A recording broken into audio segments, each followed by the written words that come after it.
ഒരു സിംഹത്തെയും പുള്ളിപ്പുലിയെയും ഒരു റേസിൽ പങ്കെടുപ്പിച്ചിട്ട് അതിൽ ആരാണോ വിജയിക്കുന്നത് അവരെ കാട്ടിലെ രാജാവാക്കാമെന്ന് പറഞ്ഞാൽ ശരിയാവും? ഇല്ലല്ലേ? കാട്ടിലെ സിംഹം എപ്പോഴും രാജാവ് തന്നെയാണ്.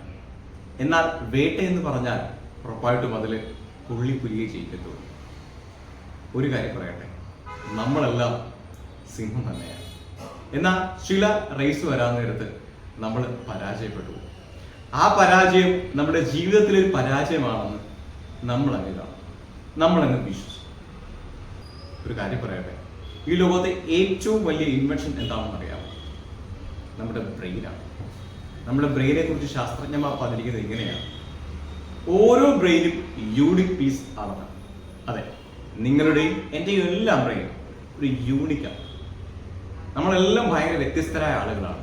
പക്ഷെ അവിടെ എന്താ പ്രശ്നം എന്ന് ചോദിച്ചു കഴിഞ്ഞാൽ, നമ്മൾ ഈ എല്ലാ ബ്രെയിനിലും ഒരു നോളജ് കൊടുത്തിട്ട് ആ നോളജ് ടെസ്റ്റ് ചെയ്ത് അതിന് റാങ്കിങ് ഉണ്ടാകും.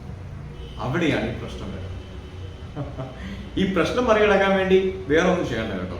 അതിന് എന്ത് ചെയ്യണമെന്ന് ചോദിച്ചു കഴിഞ്ഞാൽ, നിങ്ങൾക്കൊരു ടി ഷേപ്പ് സ്കിൽ ഉണ്ടായിരിക്കും, അത് വളർത്തിയെടുത്താൽ മതി. ടി ഷേപ്പ് സ്കിൽ എന്ന് പറഞ്ഞു കഴിഞ്ഞാൽ നിങ്ങൾക്കൊരു ടാലന്റ് ഉണ്ടാവും. ആ ടാലന്റ് കണ്ടെത്തി അത് വളർത്തുക, അതിൽ മാസ്റ്റർ ആവുക. അതിനുവേണ്ടി കുറച്ചധികം സമയം കണ്ടെത്തണം, അതിനുവേണ്ടി കുറച്ചധികം പ്രാക്ടീസ് ചെയ്യണം, അതിനുവേണ്ടി കുറച്ചധികം നോളജ് അക്വയർ ചെയ്യണം.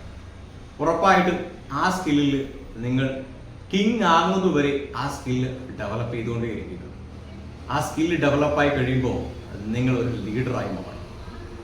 ആ ലീഡർഷിപ്പ് നിങ്ങളെ ഒരു രാജാവാക്കുക തന്നെ ചെയ്യും.